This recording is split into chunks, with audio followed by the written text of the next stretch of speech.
வணக்கம். இன்னைக்கு நம்ம இந்த வீடியோவில் எதை பற்றி பார்க்க போகிறோன்னா, லைக் திரைப்படம் நல்லா இருக்கா இல்லையா அப்படிங்கிறத பற்றியும், அடுத்தது பார்த்தீங்கன்னா இன்னைக்கு இவர் நம்மளுடைய டாக்டர் திவாரா அவர்கள் செம்மையாக அடி வாங்கியிருக்காரு, அதை பற்றியும், அதே மாதிரி பார்த்தீங்கன்னா இந்த யூத் திரைப்படம் இன்னைக்கு ஒரு சம்பவத்தை பண்ணியிருக்கு, அதை பற்றி இந்த ஒரு வீடியோவில் பார்க்க போகிறோம். வாங்க வீடியோக்குள்ள போகலாம். முதல் விஷயம் பார்த்தீங்கன்னா, லைக் திரைப்படம் எப்படி இருக்குது அப்படிங்கிறத விமர்சனம் பண்ணிடுவோம்.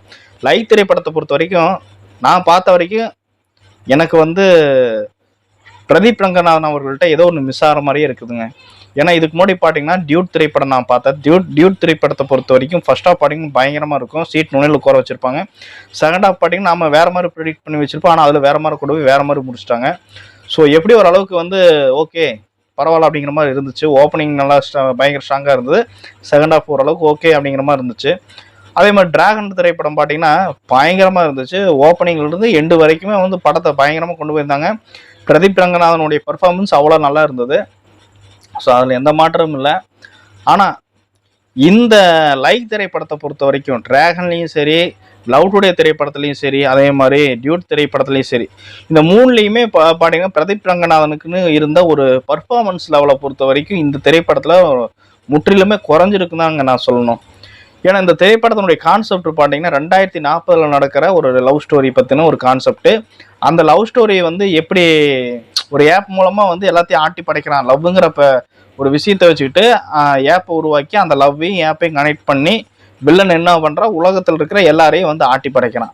ஸோ இந்த ஆப்பை வச்சு எப்படி எல்லாத்தையும் ஏமாத்துறாங்க அப்படிங்கிறதையும், அதே மாதிரி இந்த ஆப் தான் எல்லாமே அப்படிங்கிறத உடைச்சு காதல், அதாவது மனசளவில் தோன்றக்கூடிய காதல் தான் உண்மையான காதல் அப்படிங்கிறத புரிய வைக்கணும் அப்படிங்கிறத அந்த படத்தினுடைய கான்செப்டை.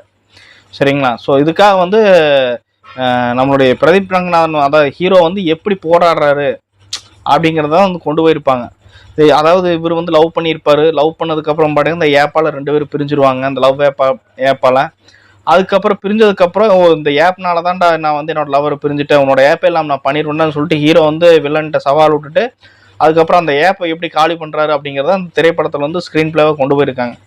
சரிங்களா? ஆனால் இதில் என்ன பிரச்சனைன்னு பார்த்தீங்கன்னா, ஒரு ஸ்ட்ராங்கான ஒரு பேஸ்மெண்ட்டே இல்லைங்க. இந்த படத்தில் பொறுத்த வரைக்கும் ஃபைட் சீன் ஒன்று தான் வந்திருக்கு. அந்த ஃபைட் சீன் நல்லா இருக்குது.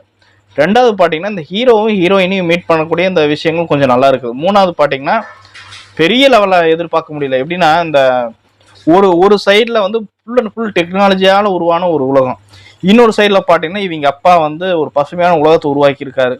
ஸோ அந்த பசுமையான உலகம் எப்படி இருக்கும் அப்படிங்கிறத இன்னும் நல்லா பிரம்மாண்டமாக காமிச்சிருக்கணும்.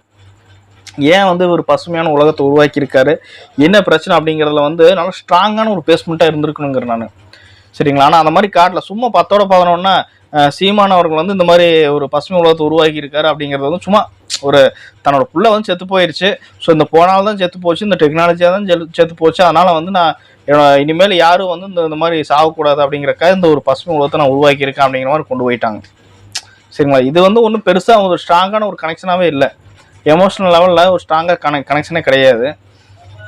ஸோ அந்த ஒரு இடத்துல பார்த்தீங்கன்னா ஃபெயில் ஆயிடுச்சு. ரெண்டாவது பார்த்தீங்கன்னா 2040 போது நம்மளுடைய சிஸ்டம் எந்த அளவுக்கு இம்ப்ரூவ் ஆயிருக்கு, இன்னும் என்ன மாதிரியான விஷயங்கள்லாம் இருக்கும் அப்படிங்கிறத இன்னும் நல்லா காமிச்சிருக்கலாம்.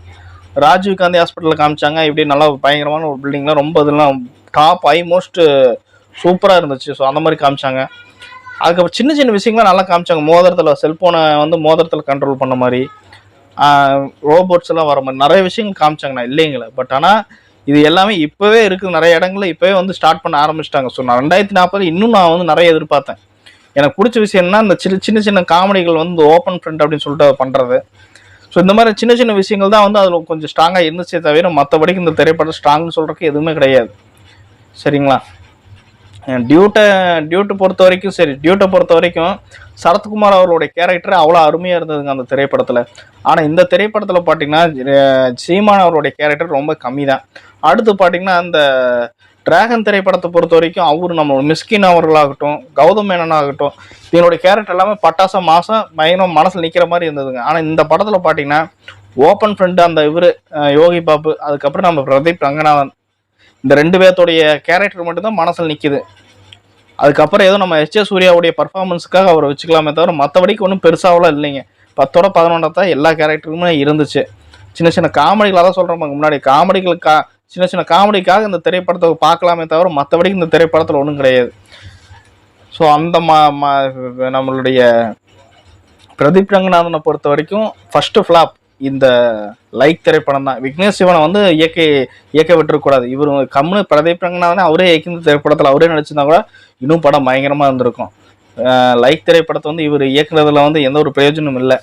சரி, அடுத்து பார்த்தீங்கன்னா நம்மளுடைய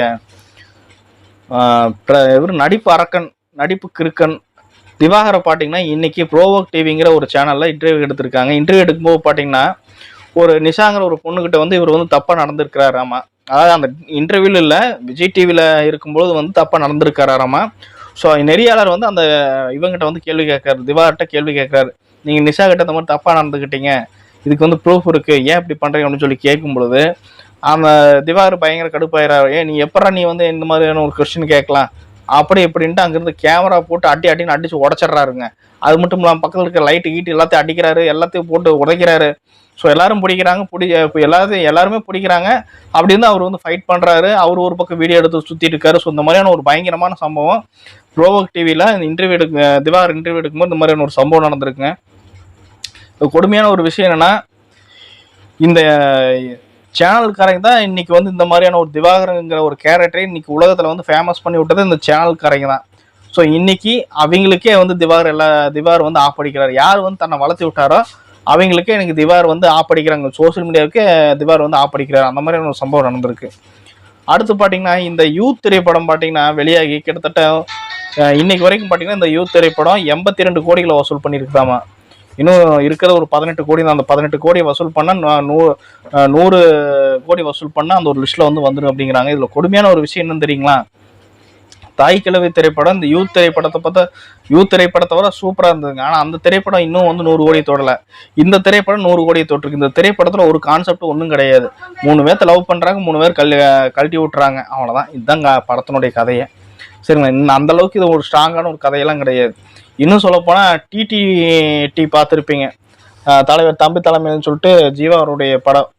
அந்த படம் கூட நல்லா இருந்தது. அதில் ஒரு விதமான ஒரு கான்செப்ட் இருந்தது. புதுசாக ஒரு அரசியல் ரீதியாகவும் ஒரு புதிய விஷயங்களை போட்டு பர்ஃபார்மன்ஸ் லெவல்லாம் வேற லெவலில் இருந்தாங்க. அதில் அந்த திரைப்படத்தில் நடிச்ச எல்லாத்தோடைய பர்ஃபார்மன்ஸும் வேற லெவலில் இருந்தது.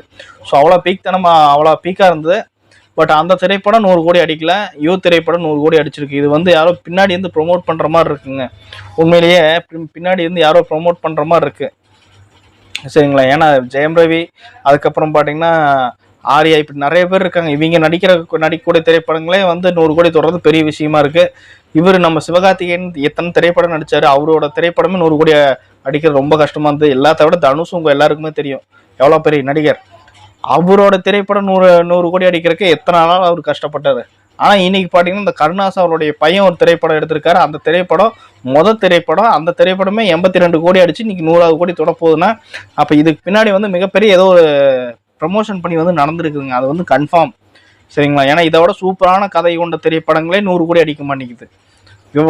விவசாயி, கடைசி விவசாயி, எப்பேற்பட்ட கான்செப்ட், அருமையான கான்செப்ட். அந்த திரைப்படமே 100 கோடி அடிக்கலாம். ஆனால் இந்த திரைப்படமும் 100 கோடி அடிக்கும் போது எந்த அளவுக்கு ப்ரமோஷன், எந்த அளவுக்கு நாடு வந்து மோசமாயிட்டு போயிட்டு இருக்குங்க. தமிழ் சினிமாவும் ரொம்ப கெட்டு குடிச்சவராயிட்டு இருக்குதுங்க.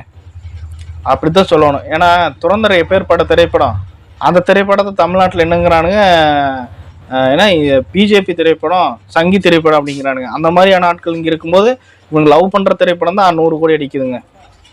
சரி மக்களே, இந்த யூத் திரைப்படமாகட்டும், அதுக்கப்புறம் பார்த்தீங்கன்னா அந்த யூத் திரைப்படம் மட்டும் இல்லை, நிறைய திரைப்படங்கள் இப்படி தான் இருக்குது. ஸோ இந்த மாதிரியான திரைப்படங்களை பற்றியும் திவாகரை பற்றியும், அதே மாதிரி லைக் திரைப்படம் எப்படி இருக்குங்கிறது அப்படிங்கிறத பற்றியும் உங்களுடைய கமெண்ட்டை வந்து கமெண்ட்டில் சொல்லுங்கள்.